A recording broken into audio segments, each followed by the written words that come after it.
Let me start by saying that hindi ako nakapagboto noong 2016.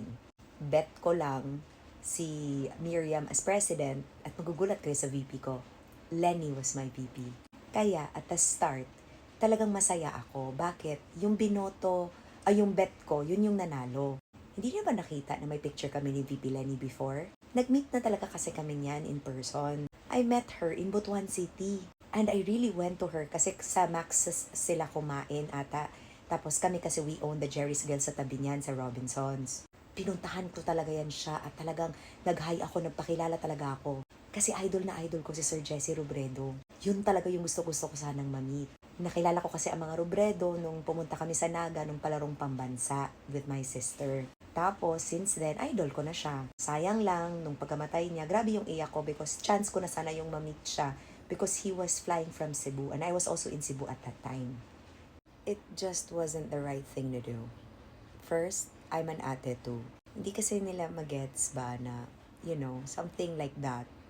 Sana, kung concerned man siya, sana, kung alam naman pala niya na nangyayari, then she should have never stood with him when he ran for president.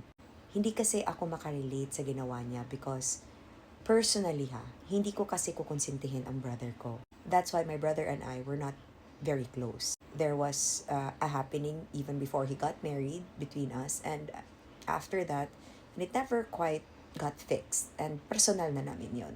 But magkaiba kasi, pag nag-aaway kasi kami ng kapatid ko, hindi damay ang buong Pilipinas. Ang problema kasi kay Aimee at kay Bongbong, nag-aaway sila, buong bansa ang nadadamay. Destabilisasyon, 'di ba? You get what I mean? And isa pa, kahit man yung kapatid ko and I, we are not close. But I love my sister-in-law so much. I really super duper do. Even to the point that yes, aaminin ko, mas mahal ko pa yung sister-in-law ko kaysa sa brother ko. Aminado ako dyan. Kaya with what she did, una sa lahat, ba't mo pinatakbong presidente? 'Di ba? Kaberks kayo ni Sara. So bakit mo pinayagan na yan ang, 'di ba? Ang piliin ni Sara bilang maging presidente. So that's what I mean. 'Di ba? Eh di sana nung time na yun, siya na lang yung tumakbong presidente. Kasi yun naman ang gusto niya eh. Pero ang problema kasi, hindi yun ang bilin ng tatay nila. Ang bilin kasi ng tatay nila, si Bongbong talaga ang magiging presidente at hindi siya. Hindi si Manang. So, pero ito I do not know if this is true. Ito lang ang mga sabi-sabi ng mga Marcos Royalists na nagsabi sa akin ha. So, this is not, a personal attack or whatever to Manang Aimee because ang akin lang talaga is that if she is concerned, then she would have done something. She would have never let him run for president. Yun lang. It just starts and ends there.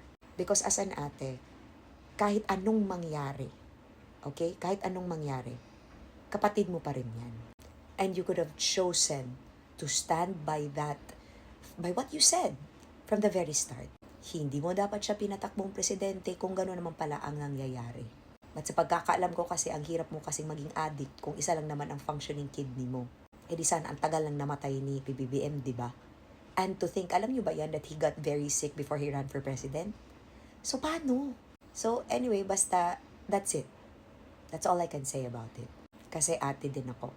But I would never do that to my brother, even if hindi kami close. And to think, mas close si Manang Aimee at yung si PBBM, siguro closer, no? Between me and my brother. But I would never do that to my brother. But yun nga, uulitin ko, pag nag-aaway kami ng brother ko, kahit nagsuntukan na kami, hindi naman nadadamay ang mga Pilipino, be. Hindi naman nabago ang ekonomiya. Ang ginawa kasi niya, destabilisasyon yun eh. Diba? You betrayed your own brother. And with that, I would never ever take her side. Yun lang. I hope this is clear. Amen. We should really not treat them like they are gods because they're not. Sulugoon sila, besh. Diba? Tayo napapasweldo sa kanila, empleyado natin sila. And may I make this clear? Kaya ako nagsalita against Lenny Robredo dati. It wasn't because that she attacked the president. I spoke about her or against her because she was my bet. Because hindi ko ikinukonsente that she was against PRRD. Sige, you can bring it back. I was simply, saying that I did not agree with what she was doing. And yes, right ko yun. Right nating lahat yan. Right nating lahat magsabi sa mga empleyado natin kung ano yung ayaw natin at gusto kasi boss nila, boss tayo nila. Yan ang hindi nyo kasi get sa akin kasi you didn't bother to ask me who my VP was. But also, sige, bigay ko na yan. Di naman ako bumoto ng 2016 eh. So, yun, it doesn't matter. Pero si Lenny ang VP ko. Tinanong nyo ba ako? Actually, ever since 2020, ngayon lang ako tinanong. But yun nga, ayoko na kasi mag-explain. Hindi kasi ako yung tipong tao na mag-explain pa eh. Ako yung tipo ng tao, hindi ako konsentidor. Idol ko in the sense na si PRRD because I met him. I knew him on a personal level. That's why. Okay? Ganun lang. Kilala ko siya in a personal level. So how I feel about him is for him as a person, not for him as president. You get what I mean? I hope it makes sense to you. Pero yun. Kaya ako nakapagsalita about Lenny noon because I did not agree with what she was doing. And totoo naman talaga, na hindi naman talaga 1,700 din yung islands. Sige na. Diba? At saka, isa pa, aminin nyo din naman, ang babastos yung mga kakamping, ang sarap nyo talagang pagtitirisin dati na para talagang ipis. So, diba? Huwag nyo ako i-trigger kung ayaw nyo, mamatay kayo sa galit. Kasi balos lang yan, be. Karma lang yan. Pero that's the truth, ha? Okay? Totoo talaga itong sinabi mo. Amen talaga dito. Ito kasi yung hindi maintindihan ng mga DDS. Gets yun na ba? Okay? Kasi para sa kanila, Diyos ko, ginawang Diyos. Hindi dapat. Ginawang Diyos na perpekto na hindi pwede Sabaoy! Hindi ganun. So I hope this is clear, ha? Wala talaga akong sasantuhin. I support you, but at the same time, kung gaano naman kagrabe yung support ko, yun din kagrabe ang right ko na pagsabihan ka na hindi kita gusto. Hindi nyo lang kasi narinig yung mga hindi ko pinagsang-ayunan ng mga ginawa ni PRRD dati because I get to tell him myself.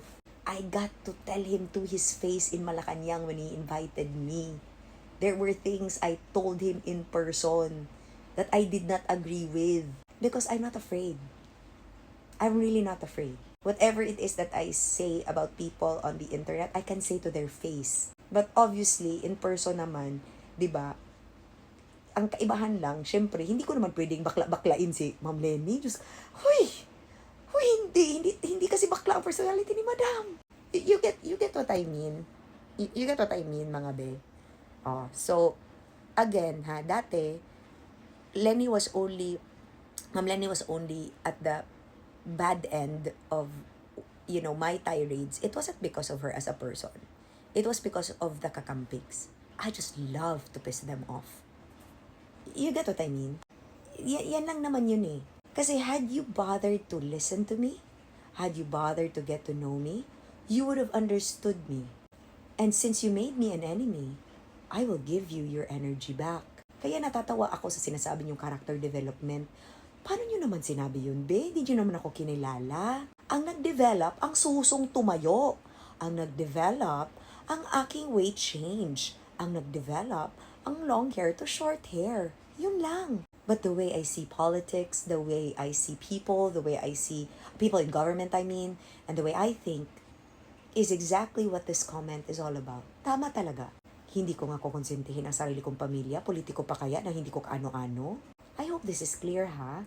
Thank you for this comment. Ingat!